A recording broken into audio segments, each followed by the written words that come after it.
Non mais il y a quand LDC que tu vois des trucs comme ça, hein. Bon, on est parti pour le débrief de Real Bayern juste avant que je commence et si vous l'avez pas encore fait, merci déjà de ceux qui s'abonneront et qui likeront, ça soutient de ouf la chaîne. Merci à vous, on est proche des 520 abonnés. Merci les gars, ceux qui s'abonneront pour passer ce cap. Ça soutient de fou les gars. En vrai, quel match incroyable. Un match à rebondissement avec un scénario que beaucoup ont pensé à la base avec le Bayern qui a vite dominé, qui a bon, en vrai quasi dominé toute la rencontre. Mais il y a eu des périodes un peu favorables pour le Real, on en reviendra ou par exemple, en deuxième période, tu les éteins au bout de 30 secondes. Il s'est passé des dingueries. On va commencer par le commencement, c'est-à-dire comment le match est déroulé déjà pour commencer. Le Real est arrivé dans une position un peu entre guillemets de faiblesse, faut dire les termes. Je pense que bon, le Real avait un peu peur, au début du Bayern. C'est venu avec un bloc très, très bas. Enfin, bah, on s'est compris avec en tout cas un très, très gros bloc qui était bien resserré pour vraiment bloquer vraiment toutes les offensives du Bayern. C'est parce que c'est ce qu'ils ont fait. Ils ont clairement sur ça, en vrai, je trouve bien géré défensivement parce qu'au début, en vrai, le Real défensivement, mais c'est pas déconnant. C'est pas déconnant, mais après, tu as commencé à voir les signes que tu voyais. Enfin, je parle surtout offensivement du début de saison. Enfin, ce que beaucoup disent depuis le début de saison, ce qui est réel, en fait, même moi, ce que je disais, par exemple, dans la vidéo du problème sur le Real Madrid, ce qui est une vérité, c'est que le problème, c'est que le Real n'a aucun fond de jeu. Le Real n'a aucun fond de jeu, donc le problème, c'est que, bah, offensivement, tu fais rien à part mettre des longs ballons devant de la part de Arda, où c'était des fois Arnold qui le faisait, il y avait rien. Il y avait rien offensivement, mais défensivement, tu arrivais à peu près à tenir. Sauf que ça arrive, je crois vers la 20e où il y a déjà une action où Upamecano est très, très proche d'inscrire un but. Il prend juste très, très mal la balle, mais normalement ça doit finir au fond tout le temps et le Bayern peut avoir des regrets. Le Bayern peut avoir des regrets, il y a des occasions qu'ils ont manqué, il y a eu beaucoup d'occasions et il y a eu un grand signeur en face et bon, un Lunin un peu moins grand, mais ça c'est autre chose. Mais mais tu arrives quand même après le Bayern à redominer alors que le Real fait quand même 20 bonnes minutes où après le bloc, je ne sais pas pourquoi, mais en tout cas se désorganise. J'ai l'impression où tu avais un bloc en vrai qui était serré, ça pressait ensemble. C'était en vrai au début, c'est quand même cohérent défensivement, je parle bien, parce qu'offensivement c'est autre chose. Mais après, au bout de 20 minutes, tu as commencé à avoir des failles. Carreras qui s'est fait manger quasiment tout le match par Michael Olise, c'était inquiétant. Serge Gnabry aussi sur Euchen. Bon, il y a eu des choses quand même assez compliquées pour le Real défensivement, mais au début, Rudiger, par exemple, tient bien la baraque. Alexander Arnold, c'est pareil un peu. Surtout, en vrai, le début de match de Carrera, c'est pas si mauvais, mais en fait, à partir de ces 20 minutes, il y a quelque chose qui se passe pour le Bayern. Et c'est là où tout rentre en jeu, où là, le Bayern lance vraiment des salles offensives et ça arrive à chaque fois de faire but. Et c'est à la 40e, je crois, que Luis Diaz vient marquer avec une passe sublime de Serge Gnabry entre trois joueurs. Incroyable, quelle passe incroyable et Luis Diaz, il a juste parfaitement Lunin. Ça fait 1-0 à ce moment-là. Donc après, la deuxième période finie, donc on est sur la même continuité quasiment du but jusqu'à la fin. Donc le Bayern domine encore. Et après, on arrive à cette deuxième période où il n'y a aucun changement pour les deux équipes. Et le Real ne débute, ne va vraiment pas dans ce match parce qu'au bout de 20 secondes, eh ben, le Real va se prendre un but, quoi. Compliqué. Bon, l'entame était assez dégueulasse. Bon, Carreras, je sais pas où il est sur l'action. J'ai revu, là, je viens de re-regarder cette action. Je sais pas où est Carreras. Je le retrouve pas. Je le retrouve pas. Je sais pas où il était. Bon, sur ça, il a merdé clairement après Ocean se fait manger. Et après, Kane te met un but alors que Kane, pourtant, ne fait pas un match si incroyable que ça. Bref, ça c'est autre chose. Pour moi, Kane a fait partie des gens un peu décevants en première période parce que bon, Kane, on nous l'a beaucoup vendu comme un mec qui est là dans les grands rendez-vous. Bon, dans le jeu, ça a été assez compliqué, même malgré son but, attention. Mais après, au bout de je dirais 65e, 70e, à peu près, tu as un tournant. Je sais pas pourquoi, peut-être que le Bayern s'est endormi dans le match, hein, il y a moyen, parce qu'il y a eu aussi un peu un faux rythme qui a été créé par le Real à vraiment que conserver et faire un peu courir le Bayern. Mais ça a payé parce qu'au bout de la 73e ou je sais plus combien de il y a Mbappé qui te met un but avec un centre d'Alexander Arnold et ça fait barre rentrante. C'est validé par la goal line. Ça rien de sortir par Neuer. Et je crois que c'est même Güler après qui pousse le ballon d'or. Mais le but est accordé à Mbappé parce qu'il rentre déjà avant. Donc ça fait 1-0. Et là, on se dit tous parce qu'il y a 2-1, alors que de base, on était plus proche du 3-0 que du 2-1. Et même moi, les gars, de ma tête, je me dis clairement, mais ça, il y aura 2-2. Il y aura 2-2, l'affaire va être close parce que dans ce genre de scénario, oui, certes, le Real ne va pas bien, ce que vous voulez, mais le Real, le problème, c'est que ça reste le Real. Oui, Le Real, ça a pas de jeu, ce que vous voulez, vous pouvez me dire ce que vous voulez, mais le Real, c'est trop historique pour pas qu'on se dise, même les fans barcelonais qui ont regardé le match, je pense, se disent pareil, c'est qu'ils y pensaient aussi à la remontada, entre guillemets, on s'est compris, mais ça aurait pu être historique, mais après le Bayern a quand même su se remettre un peu dedans parce qu'ils ont eu vraiment une grosse période de flottement. Je pense qu'entre la 70e et la 80e, il y a une grosse période pour le Real, un gros momentum. Mais après le Bayern a su reprendre un peu le dessus. Il y a eu des occasions aussi pour le Bayern. Le Bayern aurait pu gagner 3 dans ce match, hein. Aussi, ils peuvent avoir un peu de regrets sur la finition, mais Neuer a été exceptionnel aussi dans ce match pour le Bayern. Parce que Neuer t'a fait, je crois, toucher 50 ballons. Je crois que c'est autant de Stanisic. Stanisic, c'est défenseur droit. Donc, oui.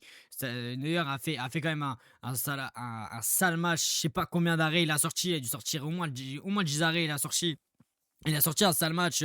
D'ailleurs, même par contre, il a pris un jaune pour gain de temps. Donc attention, ça c'est plus pour les matchs retour. Mais ça aussi, le match retour, ça relance aussi ce match retour, le score. Avoir mis ce but de Mbappé et d'avoir gardé, entre guillemets, gardé ce 2-1, ça fait du bien. Aussi, entre guillemets, pour le match retour, parce que à 2-0 ça aurait été compliqué, mais à 2-1, tu crois encore. Même si 2-0, t'aurais pu y croire, mais là, à 2-1, t'as encore toutes les chances de ton côté. T'as vu des faiblesses quand même du Bayern. Je trouve assez défensivement. Je trouve, par exemple, Jonathan Tah, qui a pas été si ouf que ça. Upamecano, ça a été solide. Leimer, offensivement, je veux bien que c'était bon. Défensivement, c'était un peu moins bon. C'était surtout Luis Diaz qui faisait le retour pour l'aider. Sinon, c'était un peu la dèche.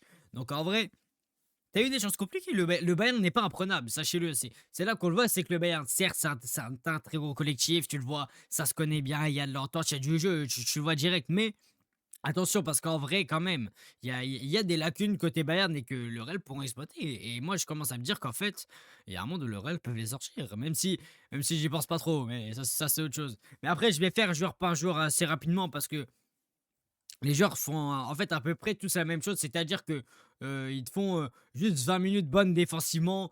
Après, tout le reste du match, c'est pas fou. Et après, quand il y a le déclic, tous les joueurs à peu près ont en fait un déclic. Je sais pas pourquoi, mais il y a à peu près ça.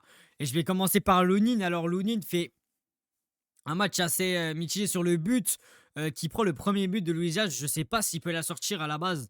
Je crois qu'il a pas la main assez ferme. Ou c'est le deuxième but, je sais plus. Non, je crois que c'est la frappe de Kane. Sur ce but-là, je sais plus s'il a la main assez ferme ou pas, mais je crois qu'il fait une erreur si je dis pas de conneries. Mais bon, le après a quand même été assez vigilant sur sa ligne quand il y a eu des frappes de de Musiala quand il était rentré ou de Gnabry quelques fois. Bon, il a été quand même assez vigilant. Pas un match incroyable non plus, pas un match clownesque non plus. Mais bon, c'est un match assez mitigé. Après, côté gauche, Carreras, bon, Carreras, c'est compliqué, hein.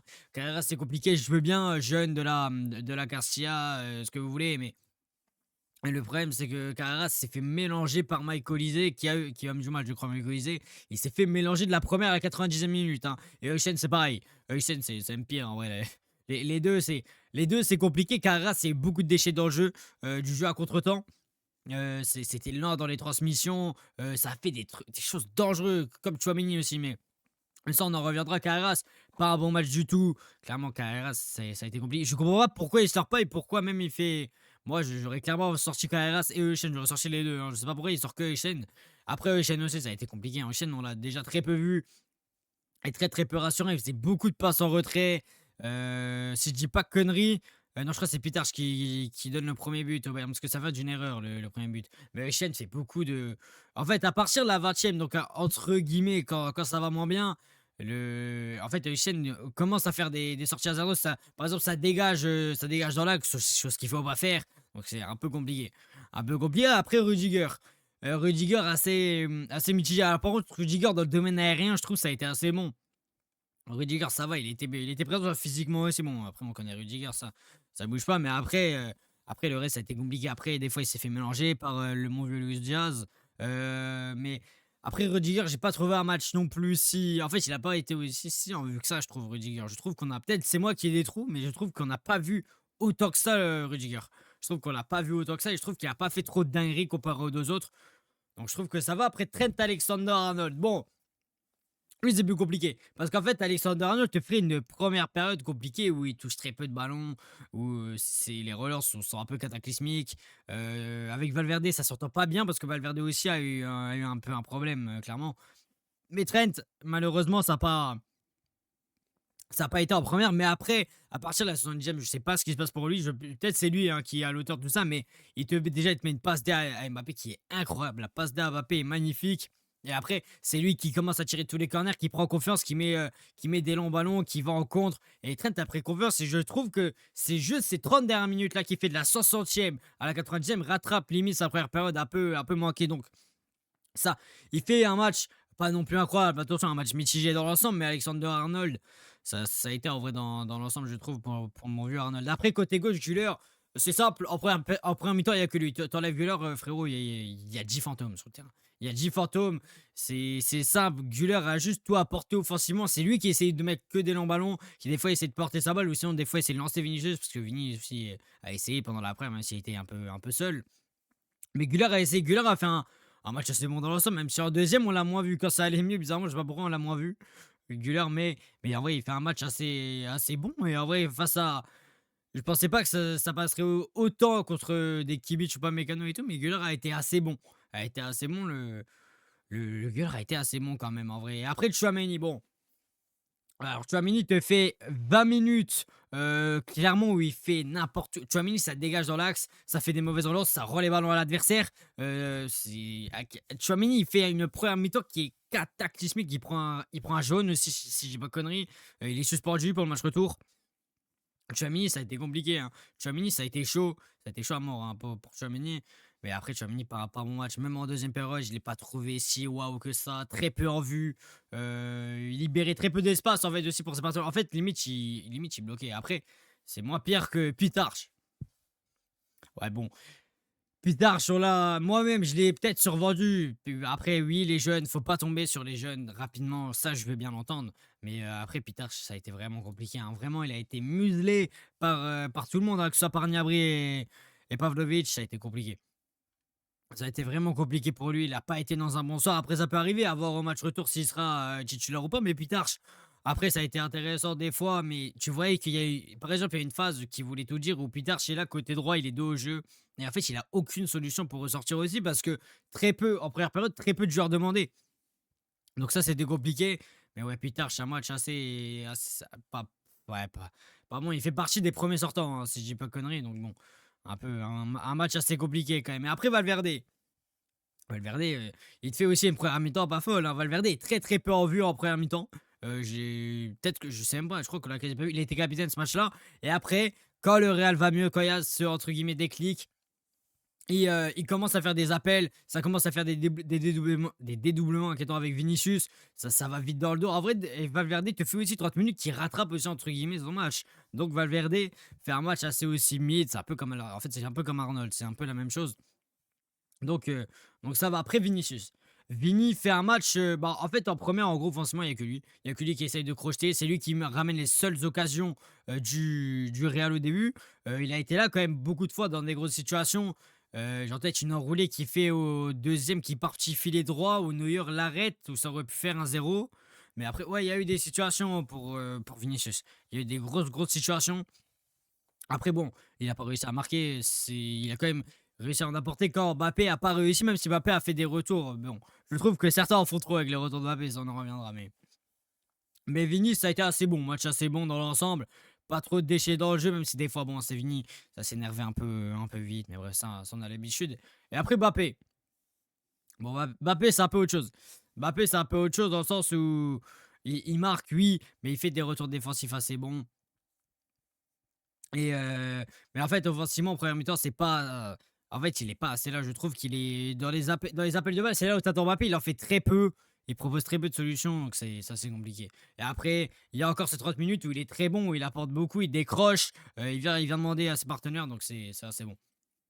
Moi, je vais m'arrêter là, je vais pas faire les remplaçants parce que, à part Militao, je trouve que, enfin, à part Militao et Bellingham, il n'y a pas grand chose à dire. Brahim Diaz a été assez fantomatique. Militao fait une entrée assez bonne. Il a failli même marquer sur une tête, si j'ai pas de conneries. Et du Bellingham, entrée pas déconnante pour une fois. Pas grand chose d'autre à dire. Après, on verra au match retour. C'est dans moins d'une semaine parce que Non, c'est dans tout pile une semaine où. Je sais pas, c'est le match retour du Real, c'est mardi ou mercredi, j'ai aucune idée. Je sais plus du tout, mais bon, en tout cas, merci d'avoir regardé ce délire jusqu'au bout. Merci, nous on se retrouve demain pour PSG Liverpool. Et moi, les gars, je vous laisse.